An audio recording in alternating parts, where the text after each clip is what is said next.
जून 2024 exam 11,21,000 लोगों ने form fill किया और अपियर किया 6,84,000 स्टूडेंट्स ने। इसका मतलब है अप्रोक्स 7 लाख के आसपास स्टूडेंट्स ने अपियर किया। जो इसका लास्ट एग्जाम था वो था आपका दिसंबर 2023 एग्जाम। 9,45,000 लोगों ने रजिस्ट्रेशन किया, 6,95,000 लोगों ने अपियर किया, मतलब अप्रोक्स वही 7 लाख के आसपास लोगों ने एग्जाम अपियर किया। अब इस बार 4 ईयर अंडर ग्रेजुएट स्टूडेंट्स को भी अलाउ कर दिया है यूजीसी नेट एग्जाम देने के लिए, तो अब वो लोग भी अपियर करेंगे। मतलब यहाँ पर जो संख्या है, जो नंबर्स ऑफ कैंडिडेट्स हैं वो भी बढ़ने वाले हैं। अभी हम इस डेटा को अगर हम आधार बना के बेस बना के बात करें तो 7 लाख में अगर हम निकालें 6%, अप्रोक्स 6% लोग नेट क्वालिफाई करते हैं, तो ये 42,000 के आसपास निकल के आता है। अगर हम निकालें अप्रोक्स 1% जो जेआरएफ क्वालिफाई करते हैं, अप्रोक्स वैल्यूज है ये, या निकल के आती है 7,000 के आसपास। तो इस 10 लाख या जो 11 लाख फॉर्म फिल कर रहे हैं, इन 11 लाख लोगों में अगर सिर्फ और सिर्फ 42,000 लोग क्वालिफाई कर रहे हैं नेट के लिए और 7,000 लोग क्वालिफाई कर रहे हैं जेआरएफ के लिए, तो ऐसे में आप देख सकते हो कितना बड़ा नंबर है ये, कितना बड़ा गैप है इन नंबर्स के बीच में। और ये वो स्टूडेंट्स हैं जो कुछ अलग कर रहे होंगे उन कैंडिडेट से जो बाकी कैंडिडेट्स नहीं कर रहे हैं। तो आज की इस वीडियो में हम इसी के बारे में बात करने वाले हैं, दैट इज कि अब हम क्या करें, कुछ ऐसा करें जिससे कि जो हमारा एग्जाम है वो फर्स्ट अटेम्प्ट में क्रैक हो जाए, आपको बार बार एग्जाम ना देना पड़े। So guys, welcome to UGC NET mentor. हम बात करेंगे यूजीसी नेट 2025 यानी कि न्यू ईयर और न्यू तरीके के जो हमारे टिप्स एंड ट्रिक्स हैं उनके बारे में, जिसको हम यूटिलाइज करते हुए, इंप्लीमेंट करते हुए हम इस एग्जाम को क्रैक कर सकते हैं। सो ये वीडियो काफी इंपॉर्टेंट रहने वाली है उन सभी स्टूडेंट्स के लिए जो सीरियस इस एग्जाम को लेकर के और इस एग्जाम को क्रैक करना चाहते हैं। सो मेक श्योर आप इस वीडियो को एंड तक देखें ताकि आपको हर चीज अच्छे से समझ में आ जाए और हर चीज अच्छे से क्लियर हो जाए। This is about me. जैसे कि आप सभी को पता होगा, अभी तक आपने इस चैनल को सब्सक्राइब नहीं किया है, सो मेक श्योर आप इस चैनल को सब्सक्राइब कर लें ताकि आपको अपकमिंग वीडियोस के सभी नोटिफिकेशन मिलते रहें। ये लास्ट बैच के जो टॉपर्स थे, मैंने इन सभी का इंटरव्यू कंडक्ट किया था। 99 परसेंटाइल आप देख सकते हो। कॉमर्स में 99.98 परसेंटाइल, ये कॉमर्स का स्टूडेंट है। तो ये गाइस देखो, यहाँ पर जितने भी टॉपर्स थे मैंने इन सबका इंटरव्यू लिया था। ये इंटरव्यू आप देख सकते हो, चैनल पे विजिट करके आपको इंटरव्यू दिख जाएगा प्लेलिस्ट वाले सेक्शन में। मैं क्यों बता रहा हूँ इस इंटरव्यू के बारे में, क्योंकि हर टॉपर से कुछ ना कुछ नया सीखने को मिला। इन टॉपर्स ने कुछ ऐसी बातें कही जो कि आपको समझनी चाहिए, जो न्यू स्टूडेंट, जो बिगिनर है इस एग्जाम के। तो आप चैनल पे विजिट करके प्लेलिस्ट में जाओगे तो इनके इंटरव्यूज आपको देखने को मिल जाएंगे, और इनके इंटरव्यू से भी मैंने एक दो चीजें आपको आज की इस वीडियो में बताने वाला हूं ताकि आपको समझ में आए कि क्या करना है और क्या नहीं करना है। सो इस अगर साइकिल को तोड़ना है कि ट्राई और फेल हो रहे हो, ट्राई कर रहे हो, फेल कर रहे हो, तो अगर इस साइकिल को तोड़ना है तो कुछ ऐसा करना पड़ेगा जो अभी तक आप नहीं कर रहे थे। मतलब आपको अगर आप इधर मूव कर रहे हो तो आपको इधर मूव करना पड़ेगा, आपको अपनी स्ट्रेटेजी चेंज करनी पड़ेगी। सो यहाँ पे क्या करना है आपको, 3 ऐसे टिप्स एंड ट्रिक्स के बारे में बात करेंगे जो कि आपके एग्जाम को क्रैक कराने में बहुत ही बड़े लेवल की हेल्प करने वाले हैं। सबसे पहली tip, that is understand the exam pattern and syllabus in detail. जब मैं बोल रहा हूँ ना इन डिटेल, इसका मतलब है कि बहुत ज्यादा गहराई में, बहुत डिटेल में बात की जा रही है। ये नहीं कि सिलेबस डाउनलोड कर लिया है, पीडीएफ फॉर्मेट में आपके मोबाइल के किसी मेमोरी के किसी कोने में किसी फोल्डर में पड़ा हुआ है, पता नहीं चल रहा सिलेबस क्या है। सिलेबस को बहुत डिटेल में समझना है, चाहे आपका पेपर 1 का सिलेबस है, चाहे आपका पेपर 2 का सिलेबस है। दोनों सिलेबस की प्रिंट आउट निकालो और इस सिलेबस को बहुत ही डिटेल में, एक एक यूनिट को, एक एक टॉपिक को पढ़ोगे, सिलेबस में क्या मेंशन है, क्या आपको सिलेबस में पढ़ने को बोला गया है, उस सिलेबस को उसके अकॉर्डिंग ही हमें फॉलो करना है, जो कि मैं करवाऊंगा आपको अपकमिंग डेज में। सेकंड थिंग कि आपको एग्जाम पैटर्न को समझना है। देखो, हर एग्जाम अलग अलग पैटर्न का होता है। एसएससी एग्जाम अलग लेवल का होता है, इंडियन रेलवे का एग्जाम अलग लेवल का होता है, बैंकिंग का एग्जाम अलग लेवल का, अलग पैटर्न का हो सकता है। ऐसे जो अदर एग्जाम है अलग अलग लेवल के हो सकते हैं, लेकिन जो आपका यूजीसी नेट एग्जाम है, ये आपका एकेडमिक एग्जाम है। इसको क्वालिफाई करने के बाद आप एज ए टीचिंग प्रोफेशन में जाते हो, इसके लिए एलिजिबल हो पाते हो। तो ऑब्वियसली बात है, इसका पैटर्न अलग होगा बाकी एग्जाम के कंपैरिजन में। तो अगर आप अलग अदर एग्जाम से इसको कंपेयर कर रहे हो और सोच रहे हो मैं उसके अकॉर्डिंग इसको पढ़ूंगा हो जाएगा, तो नहीं होने वाला। इसका सिलेबस अलग है, इसके पढ़ने का तरीका अलग होगा, इसके एग्जाम को अटेम्प्ट करने का तरीका भी अलग होगा। क्योंकि यहाँ पर आप देख सकते हो 3 घंटे का टाइम दिया जाता है, मतलब 180 मिनट है, और क्वेश्चन सिर्फ 150 होते हैं, 150 क्वेश्चन होते हैं। मतलब क्वेश्चन कम है, टाइम ज्यादा है, फिर भी क्वेश्चन पेपर कुछ स्टूडेंट्स का छूट जाता है। तो इसके लिए आपको समझना पड़ेगा पैटर्न कि क्या पूछा जा रहा है, किस तरीके से पूछा जा रहा है, किस तरह के क्वेश्चन बनते हैं और उन क्वेश्चंस का आंसर किस तरीके से आपको करना है। इन सभी चीजों को समझना पड़ेगा। पहला काम आपको ये करना है, और ये समझ कहां से आएगी, ये समझ आएगी आपको पीवाईक्यू से। आप पिछले 2-3 साल के पेपर उठा के देख लो, सिर्फ उठा के देखना है, रटना नहीं है।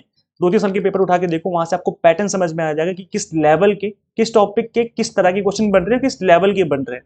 ये चीज आपको समझनी, चीज खुद से करनी है आपको। पीवाईक्यू उठाओ और चेक करो। और सेकंड थिंग क्या करना है कि प्रिंट आउट निकालना है। सिलेबस का प्रिंट आउट निकालो, कुछ 8-10-20 रुपए लग जाएंगे, कोई बात नहीं। प्रिंट आउट निकालो, हार्ड कॉपी में अपने पास रखो, अपने आपके अपने हाथों में सिलेबस आपका होना चाहिए। इन दो चीजों पे बहुत ज्यादा स्टार्टिंग में फोकस करना है। ये आपकी पहली सीढ़ी होनी चाहिए इस एग्जाम को क्रैक करने की। दैट इज आपको समझना है एग्जाम पैटर्न और समझना है आपको सिलेबस इन डिटेल। दोनों ही चीजों को आपको काफी डिटेल में समझना है। सेकेंड टिप जो कि मैं आपको देना चाहूंगा that is focus on exam targeted study material. देखो गाइज, इस मार्केट में या हम कहें कि इस फील्ड में इस पर्टिकुलर एग्जाम में को लेकर के बहुत बाढ़ आ चुकी है। मतलब इतना इतना मटेरियल अवेलेबल है। चाहे हम बात करें बुक्स की, मार्केट में इतनी सारी बुक्स अवेलेबल है, या हम बात करें ऑनलाइन कंटेंट की, इतना कंटेंट अवेलेबल है जो कि आप पढ़ते जाओ 2-4 साल 5 साल निकल जाएंगे, कंटेंट खत्म नहीं होने वाला। सो हमको हमें फोकस करना है उस चीज पे जो कि आपको एग्जाम में सही जगह पर सही टारगेट पर हिट करने में हेल्प करेगा। देखो, आप पढ़ने को देखो, होता क्या है गाइस कि मेहनत मेहनत हर कोई करता है, लेकिन हर किसी का एग्जाम क्रैक नहीं होता। क्यों? यही बस यही आपको समझना है कि मेहनत नहीं करनी, बल्कि सही डायरेक्शन में सही मेंटर के साथ मेहनत करनी है, एग्जाम ऑटोमेटिकली क्रैक हो जाएगा। तो यहां पर मैं आपको ये समझाना चाह रहा हूं कि अगर आप कंप्लीट कंटेंट में फोकस करेंगे, मतलब जितने भी कंटेंट अवेलेबल सब पे फोकस करेंगे, तो आप इधर उधर हिट करते रहेंगे, मेहनत करते रहोगे, लेकिन जो आपका टारगेट है उस पर हिट करने से चूक जाओगे। आपको हिट करना है इस टारगेट पे। तो मतलब कहने का है कि जो स्टडी मटेरियल वो आपका एग्जाम टारगेटेड होना चाहिए। जो एग्जाम में पूछा जा रहा है उसी तरीके का कंटेंट होना चाहिए। जिस तरह के एग्जाम में क्वेश्चन बनते हैं उसी तरीके का कंटेंट आपको पढ़ना है थ्रू आउट द सेशन। पूरे 4-5 में 6 महीने जितना भी आप पढ़ने वाले हो, कंप्लीटली उसी कंटेंट पर फोकस करना है जिस तरह के क्वेश्चन बन रहे हैं। फॉर एग्जाम्पल, मैं आपको एक एग्जाम्पल लेके समझाता हूँ। सपोज करो आपको पढ़ना है सस्टेनेबल डेवलपमेंट गोल्स के बारे में। आप सस्टेनेबल डेवलपमेंट गोल जो पेपर 1 का एक आपका पीपल डेवलपमेंट इन्वायरमेंट का एक टॉपिक है, ये कब बना, किसने बनाया, कितने गोल्स हैं, कितने टारगेट्स हैं, कितने इंडिकेटर्स हैं, इसके अलावा एसडीजी इंडेक्स करके है, वो कौन रिलीज करता है, कैसे रिलीज किया जाता है। तो जो फैक्ट वाली चीजें आपको उतना पढ़ना है। ये नहीं कि इसकी बस पूरी थीसिस लिखने बैठ जाओ और इसी के ऊपर सिंगल टॉपिक के ऊपर 2-3-4 घंटे की क्लास लेने बैठ जाओ। बहुत गलत कर रहे हो आप। क्यों? सिलेबस बहुत लेंदी है, पेपर 1 का पेपर 2 का बहुत लेंदी सिलेबस है। तो जहां से क्वेश्चन बनने ही नहीं है, ऑब्वियसली बात उन टॉपिक को आपको नहीं कवर करना चाहिए। तो कोई भी टॉपिक हो, कोई भी यूनिट हो, आपको सिर्फ उतना ही पढ़ना है जो कि एग्जाम के लिए इंपॉर्टेंट है। मतलब कहना है कि आपको टारगेट हिट करना है। जो यहाँ पर आप देखते हैं ना, ये जो यहाँ पर जब आप एरो चलाते हो तो इस काफी सारे स्पेस होते हैं। आपको सारे स्पेस पे फोकस नहीं करना, आपको सिर्फ इस पे फोकस करना है जो कि आपका एग्जैक्ट हिट करने वाला टारगेट है, उसी पे आपको फोकस करना है। देन आपका एग्जाम क्रैक हो जाएगा। आई होप आप समझ पा रहे होंगे मैं क्या बोलने की कोशिश कर रहा हूँ कि मार्केट में बहुत बड़ा और बहुत तरीके का मटेरियल अवेलेबल है, लेकिन आपको फोकस करना है एग्जाम टारगेटेड कंटेंट पे, एग्जाम टारगेटेड मटेरियल पे, जो कि आपकी हेल्प करेगा इस एग्जाम को फर्स्ट अटेम्प्ट में क्रैक करने में। थर्ड टिप जो कि बहुत ही ज्यादा पावरफुल टिप है और स्टार्टिंग की दोनों ही टिप से बहुत ज्यादा इंपॉर्टेंट भी है, that is practice and revision multiple time. इतना मल्टीपल टाइम कि जब आप आंख बंद करके भी हिट करें तो वो टारगेट हिट हो जाए। इतना आपको रिवाइज करना है, इतना इस तरीके की रिवीजन, इस तरीके की प्रैक्टिस करनी है। आई होप आप समझ पा रहे होंगे। जब मैं आपको पूछूं कि सस्टेनेबल डेवलपमेंट गोल क्या होते हैं, तो आपको 17 के 17 गोल्स याद होने चाहिए अपने फिंगर टिप्स पे। आप अपनी आंखें बंद करके सुना दो कि कौन सा टारगेट क्या है। मैं बोलूं टारगेट नंबर 10 क्या है, तो आप उसके बारे में सुना दें। टारगेट नंबर 5 क्या है, उसके बारे में सुना दें। टारगेट नंबर 16 क्या है, उसके बारे में सुना दें। इस तरीके से आपको एक एक टॉपिक याद होना चाहिए।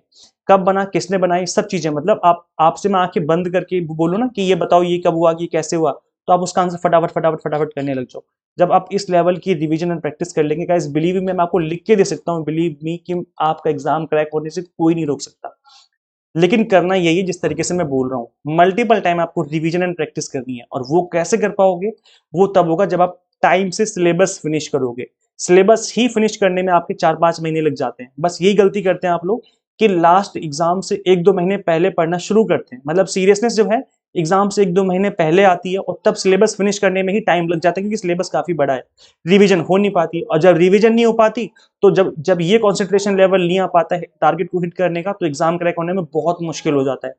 तो अभी मैं आप सभी से यही बोलूंगा कि अभी जनवरी का मंथ चल रहा है, जून में एग्जाम होने को है, अभी इनफ टाइम है, 4 से 5 महीने का, 6 महीने का टाइम आपके पास। अगर आप अभी से पढ़ना स्टार्ट करेंगे तो गाइस बिलीव मी, आपका एग्जाम फर्स्ट अटेम्प्ट में क्रैक हो जाएगा। आपको बार बार एग्जाम देने की जरूरत नहीं पड़ेगी। हो सकता है कि आपका लाइफ का जून अटेम्प्ट लास्ट अटेम्प्ट हो, और इसी अटेम्प्ट में आप जेआरएफ लेके अपनी लाइफ में आगे बढ़ जाओ, आपको बार बार इस एग्जाम को देना ही ना पड़े। तो अगर आप ये चाहते हो करना, तो आपको अभी से पढ़ना चाहिए, आज से पढ़ना चाहिए। अपनी जो प्रिपरेशन है उसके अकॉर्डिंग करो, जिसके अकॉर्डिंग इस एग्जाम की रिक्वायरमेंट है। तो इन 3 चीजों को समझिए और इसके अकॉर्डिंग पढ़ना स्टार्ट करिए, आज से पढ़िए, डेफिनेटली आपका एग्जाम क्रैक होगा। और फिर आप मुझे बताना कि हाँ सर मैंने एग्जाम क्रैक कर लिया, जिस तरीके से आपने समझाया था उस तरीके से इन चीजों को किया और हमारा एग्जाम क्रैक हो गया। अभी हम आपको अपने प्लेटफॉर्म पर रिपब्लिक डे का ऑफर भी दे रहे हैं, अवेलेबल करवा दिया हमने आप सभी की रिक्वेस्ट पर। So happy Republic Day. So first of all happy Republic Day in advance to all of you, क्योंकि 26 जनवरी को होने वाला रिपब्लिक डे हमारा। तो गाइस यहाँ पर आपको देखो 50% तो ऑलरेडी अवेलेबल था सभी कोर्सेज पे, इस रिपब्लिक डे ओकेजन पे एक्स्ट्रा 20% डिस्काउंट और दिया जा रहा है, मतलब आपको अप्रोक्स 70% डिस्काउंट दिया जा रहा है। अब तक का हाईएस्ट डिस्काउंट है ये।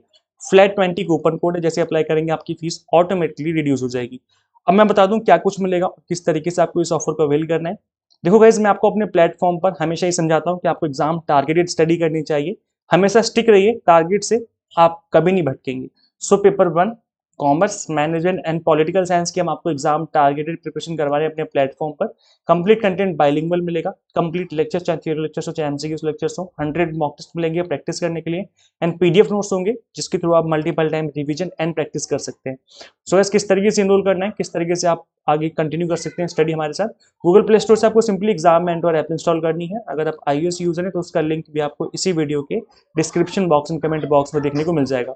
सो मैं आपको बता दूं, जो मेरी मेथोलॉजी रहती है पढ़ाने की, वो रहती है कि हर टॉपिक को इस तरीके से पढ़ाया जाए कि आपको क्लियर हो जाए। जैसे लेटर सीरीज पार्ट 1 मैंने बिल्कुल बेसिक पढ़ाया है, पार्ट 2 मैंने एडवांस लेवल के क्वेश्चन करवाए हैं, जैसे direction distance part 1, direction distance part 2, blood relation part 1, blood relation part 2, number series part 1, number series part 2। मतलब नंबर और सीरीज पार्ट 1 में का मतलब है कि इसमें मैंने बिल्कुल बेसिक बताया कि नंबर सीरीज क्या होती है, कितने तरह की होती है, कितने तरह के क्वेश्चन बन सकते हैं। और पार्ट 2 में मैंने एडवांस लेवल के क्वेश्चंस की आपको प्रैक्टिस करवाई दी है। तो हर टॉपिक को इस तरीके से पढ़ाया हुआ है कि लाइक अगर आप एक 7th 8th क्लास के स्टूडेंट को भी क्लासें दिखाएंगे तो उसको भी इजीली समझ में आ जाएगा कि क्या समझाया जा रहा है। तो गाइज इस तरीके से मैंने आपको यहाँ पर कंप्लीट चीजें एक्सप्लेन करने का किया हुआ है। सो गाइज यहाँ पे देखिए, ना सिर्फ मैथमेटिकल रीजनिंग बल्कि लॉजिकल रीजनिंग, डीआई, इनफैक्ट हम इसके अलावा कॉमर्स मैनेजमेंट भी मैंने ही आपको पढ़ाया हुआ है। तो कंप्लीट कंटेंट इस तरीके से कवर किया हुआ है जिस तरीके से आपके एग्जाम में चीजें पूछी जाती हैं, जिस तरीके से एग्जाम में आपके क्वेश्चन बनते हैं। सो फटाफट से अपने मोबाइल फोन में एग्जाम मेंटोर ऐप इंस्टॉल कर लीजिए और अवेल करिए flat 20% flat discount, flat 20% discount, that is republic day offer. So मिलते हैं हम लोग फिर न्यू वीडियो में। Thank you so much for watching this video. Share this video with all UGC NET aspirants and guys subscribe for UGC update and assistant professor job updates. मिलते हैं हम लोग फिर नेक्स्ट वीडियो में। Till then keep watching UGC NET mentor. Thank you so much.